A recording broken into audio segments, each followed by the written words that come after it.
Consumer Reports, a respected publication, has recently recommended that no one keep a mobile phone in their pocket. And that's because if phones were tested in the pocket, the levels of radiation from those phones would exceed the safety guidelines that are currently operating. Brain cancer actually is more than 200 different types of diseases. 200 different types. And it's a terrible disease. Most people don't survive it. Their lives are shortened by it. What we know about it is that ionizing radiation causes it. And we know that from studies of people who got heavy doses of X-rays for treatment for something and then went on to develop brain cancer 30, 40, or 50 years later.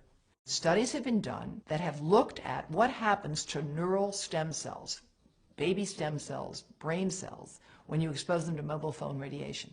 And what those studies find is that if you expose those cells, you can look at their membranes, and you find the membranes are weakening and opening. And all of these tests have experimentally indicated that mobile phone radiation can damage human brain cells and cause more damage to young human brain cells than to old human brain cells. Because when you put that phone here, your head is the antenna. And half of the radiation from the phone gets into you. That's the modeling work that we've done at Environmental Health Trust, which shows that a young brain will absorb the radiation almost all the way through the eye of a 3-year-old, and even an adult 34-year-old, it will still get into this part. And we are seeing effects of many different sorts as a consequence of this. Those who are on the front line of dealing with young children are deeply concerned about this at a professional level in the United States and around the world. In Israel, as well as France, as well as Belgium and Taiwan, there's an active government program to discourage the use of mobile devices by young children. There's a growing literature showing that prenatal exposure to mobile phone radiation causes serious defects in the offspring. Smaller brains, more brain damage, smaller livers, more liver damage, damage to skin cells as well. There are good reasons for concern about the long-term and short-term effects of mobile phone radiation, particularly on children, but especially on sperm. Now, the sperm studies have been developed in more than 7 different countries, and what they find is that the sperm that are exposed to current levels of mobile phone radiation die 3 times faster and have 3 times more damage on their DNA, indicating that mobile phone radiation is damaging to human sperm.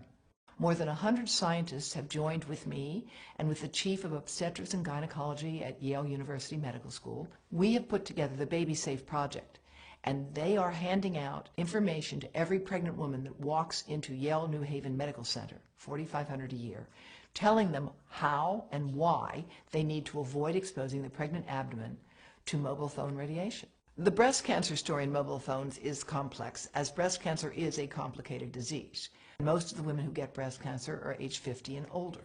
However, growing numbers of young women are developing this disease who don't have any of the inherited risk factors for it at all, who have no family history of it, but they have one thing in common. They have all stored a mobile phone right in their bra.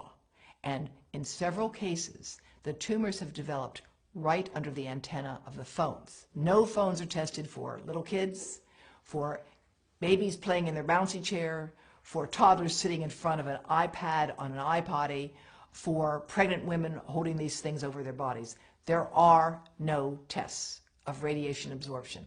That's why we at Environmental Health Trust are doing that modeling now, and we would like to work, of course, with industry to further validate our models. But it's really critically important that we do this research, that we train people in this field, and that in the meantime, we join with other countries around the world